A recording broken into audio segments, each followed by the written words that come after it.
¿Qué tal, amigos? Tengan ustedes muy buenas noches. Los saluda su amigo de siempre, Ricardo Monteagudo. El día de hoy vamos a tener un programa ligado, como siempre, a los temas de la salud pública, la actualidad política. Estamos con la grata compañía del doctor Herbert Cuba, a quien saludo. Herbert, muy buenas noches. Muy buenas noches y un saludo a todos los televidentes. Gracias, Herbert. Y quiero decirles que después tendremos en el programa, siempre en la línea de temas vinculados con la salud pública, el saneamiento, a Carlos Franco Pacheco, que es un experto en temas vinculados al uso del recurso hídrico del agua, y con el que vamos a hablar sobre temas de actualidad en ese sector, en el sector hídrico, y con el arquitecto Juan Carlos Calizaya Luna, quien tiene una serie de propuestas interesantes vinculadas con sistemas de baños o servicios higiénicos ecológicos propuestos para áreas urbanas, periurbanas y rurales. En el caso de las áreas urbanas, naturalmente áreas urbanas en extrema pobreza en muchos casos, que carece pues de servicio básico del agua. De eso vamos a conversar, son unas propuestas realmente muy interesantes que tienen que ver con el tema ambiental, el tema ecológico, así que no se lo pueden perder. Eso va a ser en la última parte del programa. Y ahora vamos a empezar el programa, como siempre, con el doctor Herbert Cuba, quien nos tiene una serie de novedades vinculadas con las comisiones de transferencia en el sector salud. Y qué mejor que él en su calidad de presidente de la Asociación Médica Peruana para informarnos y comentarnos al respecto. Herbert.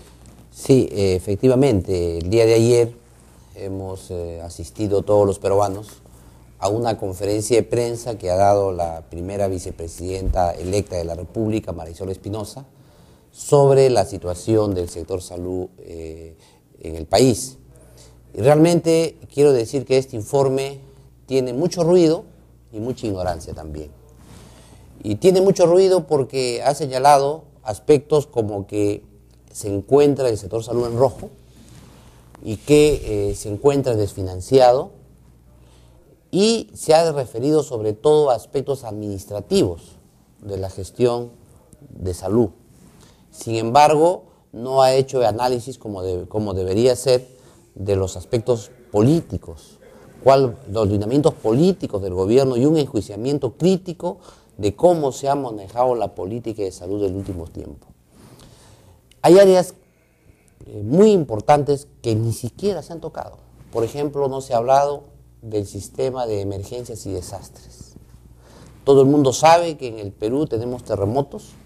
Hemos tenido el terremoto de Pisco Ica, que significó un desastre natural, pero un desastre también para la moral del país, porque ahí brotó el acto más grande de corrupción que hay en el sector salud. Y de ineficacia, ¿no? Y de ineficacia del sistema. Hemos tenido accidentes como el caso del hospital del club de la U de Lima, donde se cayó una tribuna y no había cómo llevar a los agraviados a los hospitales porque las emergencias hospitalarias están colapsadas. Ese tema no se ha tocado en absoluto. No se ha tocado tampoco cómo funciona el tema de la descentralización del país. Hemos tenido inclusive movilizaciones, paros, protestas en Lima por el tema de la transferencia de los servicios de salud al gobierno regional de Lima Metropolitana, y lo hemos tratado que muchas coincide veces aquí con la Municipalidad de Lima Metropolitana. Sin embargo, omisión total. Y lo hemos tratado, discúlpame, muchas veces acá, y han habido informes, me parece, de entidades neutrales que sostienen que en muchos casos no ha funcionado esa transferencia, con lo cual es un problema muy importante y nos sorprende que no lo toquen. No lo toquen. Por otro lado, hemos visto nosotros también toda la crítica que ha recibido la Ley de Aseguramiento Universal de Salud, donde se ha planteado en primer lugar que esta ley destruye salud y por otro lado genera un sistema de atención médica a la población con exclusiones, no una atención integral, y en consecuencia también aquí se requería un pronunciamiento claro de la Comisión de Transferencia. Por otro lado, se ha hecho un análisis de la tuberculosis en el Perú. Sin embargo, no se ha hecho un enjuiciamiento claro de las políticas en materia de salud pública, en materia de lucha contra las epidemias y de las enfermedades infectocontagiosas. ¿Esto qué significa en el fondo? Que no se ha siquiera visualizado que este sistema de lucha contra las enfermedades infectocontagiosas está en crisis. No hay una evaluación del impacto y eficacia de este sistema y tampoco dice absolutamente nada del programa. Y en el tema de la atención hospitalaria no hay que ser muy conocedor de la realidad sanitaria del país para darnos cuenta del déficit enorme que se tiene en la atención hospitalaria del país. Y de eso tampoco se dice nada, sobre todo en las políticas. ¿Qué se han tocado? Se han tocado aspectos como, por ejemplo, el alto índice de mortalidad materna, un indicador que me parece a mí curioso, porque hace 2 años tuvimos una certificación internacional que nos acreditó que el Perú había reducido la mortalidad materna de 165 por 100.000 partos a 103 por 100.000 partos. Esto es una cifra altísima, 103 por 100.000 partos es altísima. Sin embargo, hay un descenso. Y evidentemente se tiene que seguir descendiendo a estándares internacionales donde lo ideal sería ninguna muerte materna, 0 mortalidad materna. Pero hay países que tienen 10 muertes maternas al año, etcétera, que son cifras que ya nos van acercando a un país más desarrollado. Pero hemos partido de 165.000 y hemos llegado a 103.000 y eso es una cifra certificada. Hay un avance casi del 50%. Un avance importante que falta hacer mucho, claro, por supuesto, pero que hay que rediseñar y aquí lo hemos planteado en reiteradas oportunidades, sobre todo los hospitales maternos infantiles, los de nivel 1-4, que deberían tener una prioridad de política del gobierno, pero tampoco se dice absolutamente nada. Es más, se habla en general, no se dan cifras concretas ni exactas. Por otro lado, se ha planteado de la deuda que tiene el Estado, el Ministerio de Economía y Finanzas y el Seguro Integral de Salud con los hospitales del país, porque los hospitales han prestado una atención y no ha sido reembolsada en su totalidad. Nosotros hemos analizado ese tema también en un programa aquí, donde hemos dicho nosotros que desde el año 2008 no se hacían conciliaciones entre el Seguro Integral de Salud y los hospitales para saber a cuánto asciende la deuda, y recién se ha hecho la conciliación en el año 2010, la deuda se concilió en 186.000 y ahora se adeuda 55 millones y el cronograma de pago es a diciembre, donde la deuda se tiene que pagar por completo. O sea que en eso también hay un avance. Sin embargo, para eso ponen que la cifra es en rojo. Pero por otro lado también hay que señalar que se dan una cifra que en el año 2003, es decir, cuando un miembro de su equipo de transferencia era ministro de Salud, ¿no? El aseguramiento, el per cápita por persona, ¿no? Salud era de 45 soles al año y ahora es de 39 soles al año y eso lo toman como un desastre. Y no dicen la realidad del tema. La realidad del tema es que se han afiliado al Seguro Integral de Salud como 150 y se ha financiado solo como 50. O sea que el drama es mayor de lo que ellos señalan. Sin embargo, tampoco lo aclaran. Tampoco dicen que ha habido todo un proceso de excluir del Seguro Integral de Salud de 1.800.000 personas que han sido infiltrados porque, no siendo pobres, estaban recibiendo un beneficio indebido. Y este gobierno ha sacado 1.800.000 personas del Seguro Integral de Salud, tema que hemos comentado también. Por otro lado, señalan que han reaparecido enfermedades del siglo pasado, que ya estaban erradicadas y que ahora han aparecido. Pero esas enfermedades llamadas erradicadas del siglo pasado precisamente deberían explicar cuál es la causa. O sea, ¿qué falla en la política de salud? Para eso no es un tema administrativo. Y ellos ni siquiera mencionan una enfermedad, un tema sobre eso, sino es una generalidad. Hace poco tocamos el tema del polio, por ejemplo. Por ejemplo, y esto no está mencionado ni siquiera.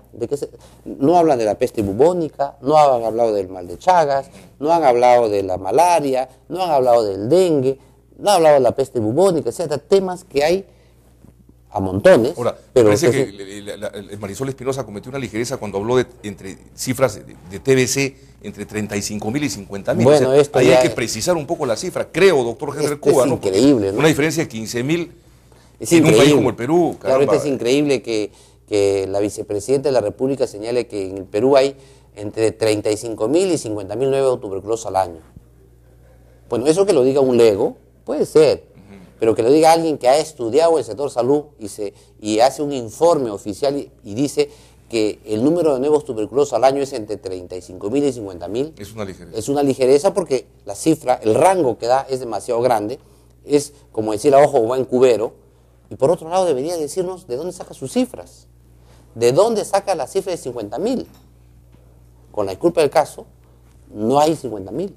Las cifras son cercanas a los 35.000, 34.000 y pico de nuevos tuberculosos al año, de los cuales el 10% de ellos, 3.500, son tuberculosis resistentes a tratamiento, a drogas, y extremadamente resistentes. Y ese es el problema del país.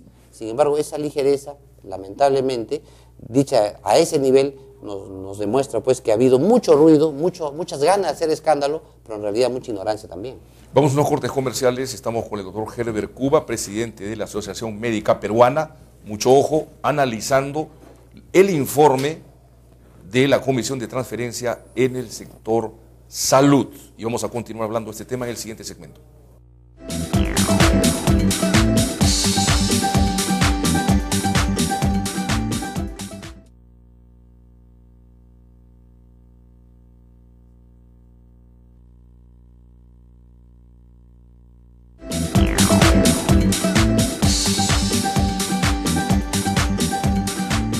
Bien amigos, continuamos con el doctor Herbert Cuba, presidente de la Asociación Médica Peruana, comentando el informe un tanto ligero, un tanto desafortunado en muchos aspectos, en el sector salud.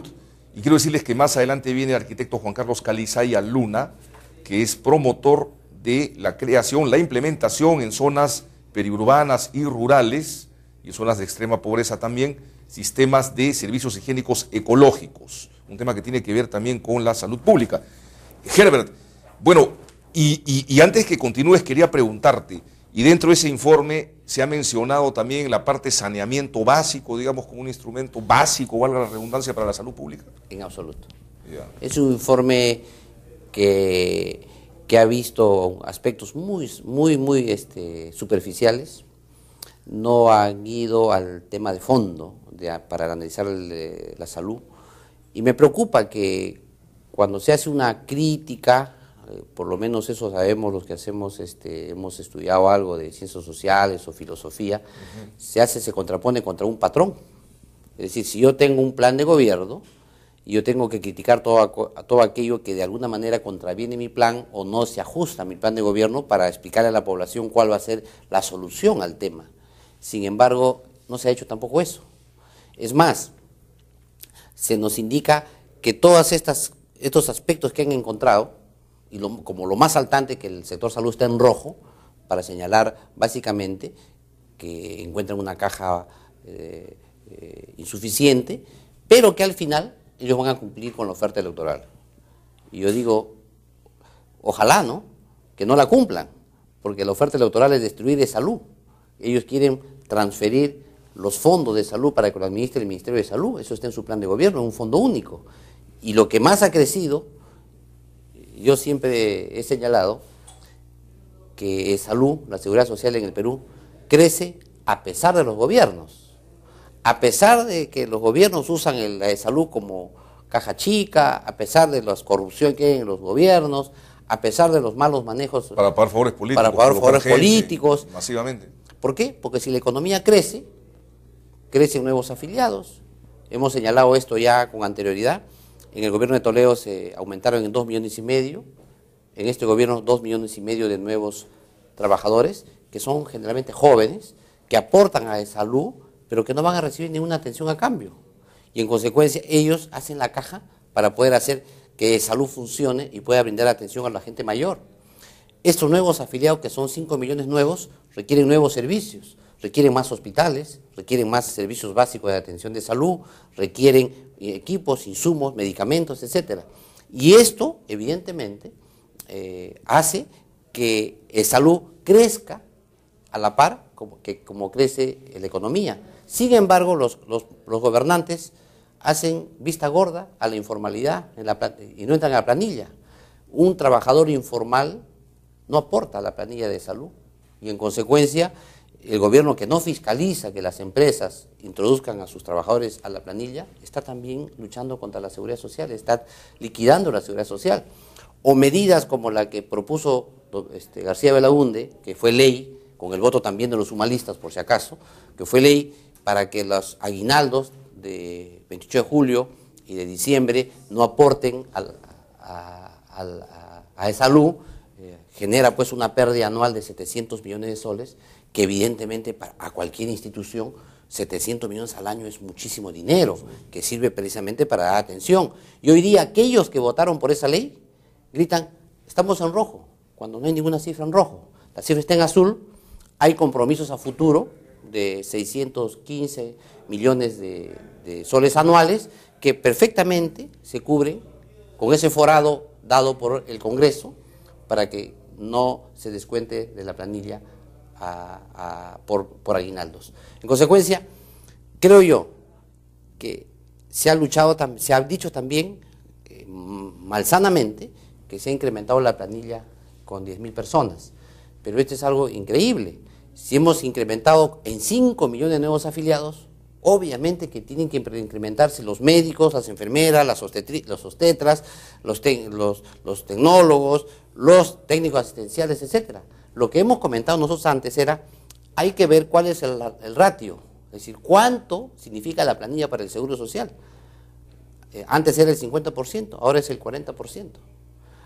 Ahora se han contratado más asistenciales que administrativos. Antes se contrataban puro administrativo, ahora se han contratado más asistenciales, gente que trabaja directamente con la salud.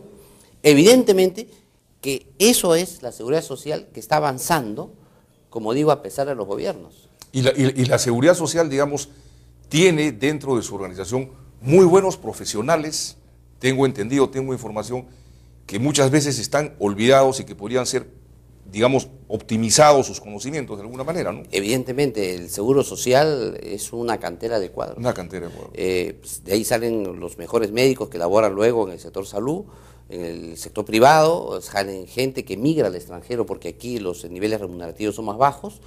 Hay enfermeras de altísimo nivel que viajan al extranjero y trabajan y ganan muy bien. Y todos los profesionales de la salud. O sea que ese tema no se aborda. Ahora, ¿qué hubiésemos querido escuchar nosotros en lugar de la queja? En lugar de decir, me dejan en rojo, cuando no está en rojo. No es en rojo. En rojo se va a producir a partir de la aplicación de una ley que por insistencia dio el Congreso de la República, que tampoco la lleva rojo. La lleva de repente a que el 2013 no pueda pagar eso, pero parece la acción de gobierno, pues. La pregunta sería, ¿cuál sería la crítica a la política de salud, de e-salud? Es decir, ¿cómo está implementando e-salud sus políticas a nivel nacional? Si va a continuar siendo fortalecida con la planilla, se va a solicitar un incremento del aporte del empresario, de los trabajadores a e-salud, o se va a fortalecer e-salud, se va a cambiar la estructura del Consejo Directivo de Salud. El presidente del Consejo Directivo de Salud va a ser designado por el presidente de la República o va a ser una elección entre los afiliados a salud, si va a haber autonomía en el manejo presupuestal. Eso es lo que quiere escuchar la gente. Esa es la crítica. Interesante hubiese sido también un desglose de todo el sistema de corrupción que han encontrado dentro de salud, que la gente quiere escuchar, porque sabemos perfectamente que han habido faenones y escándalos en salud, pero tampoco lo dice nada. Me preocupa más bien que como consecuencia de todo esto se ha generado un ruido, un debate, ¿sobre qué? Sobre el número de tuberculosis. O sea, en polémica en el Perú hoy día es el número de tuberculosis. Cuando la pregunta que yo le haría así a Marisol Espinosa es, ¿de dónde sacas la cifra de 50.000 tuberculosos? Entre 35.000 y 50.000, ¿de dónde me sacas la cifra? Esa no es una polémica, eso es como si ir al mataburro. A ver, la estadística, ¿qué dice? ¿Dónde está? Esa es la respuesta. Una generalidad que no le debería dar una funcionaria. No se puede tolerar, no se puede tolerar. Entonces yo creo que aquí necesitamos nosotros gente más capaz, gente que haga un estudio adecuado. Yo, fuera de cámaras, te enseñaba una analogía, ¿no? Es como que yo te enseño una radiografía del pie y te diga, a ver, mira la radiografía. Claro, tú me dirás, aquí está el huesito, aquí está el pie, etcétera. Eso verás, pues. Pero el médico, y el traumatólogo sobre todo, te va a describir al detalle lo que encuentra ahí, sobre todo dónde está la fractura, dónde está el hueso luxado o zafado de su lugar, etcétera. Por eso es un profesional. ¿Y cuál es la solución? Y no van a ir a una comisión de transferencia a pedir información al Ministerio de Salud, a pedir información a salud, a pedir información a las sanidades y, ojo, una enorme misión adicional sobre medicamentos. escándalo tras escándalo en el tema de medicamentos. La comisión, nada. Omisión también. Omisión Gravísima. total, gravísima. Gravísima. Y sale la comisión a decir generalidades, a decir cosas que lo ve el sentido común. Entonces yo creo que ese informe es totalmente incompleto, es totalmente infeliz, está llena de generalidades, de vaguedades y de imprecisiones, porque no se puede tolerar pues que nos diga que el Perú tiene entre 35.000 y 50.000 nuevos casos de tuberculosis al año. De acuerdo, de acuerdo. Preocupante lo que manifiesta el presidente de la Asociación Médica Peruana, el doctor Herbert Cuba. Hacemos votos porque en otros sectores, en otras comisiones de transferencia, la cosa se maneje con más seriedad, ¿no es cierto? Nosotros vamos a estar permanentemente atentos a todo este proceso, por supuesto con la valiosísima participación y colaboración que nos da el doctor Herbert Cuba. Seremos una especie de observatorio del avance de la salud pública en estos días. Herbert, muchísimas gracias. Muy agradecido y un saludo una vez más a todos los televidentes.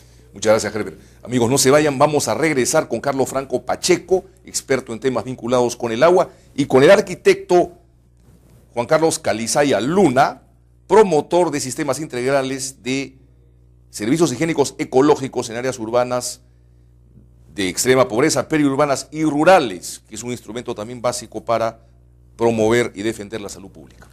Regresamos.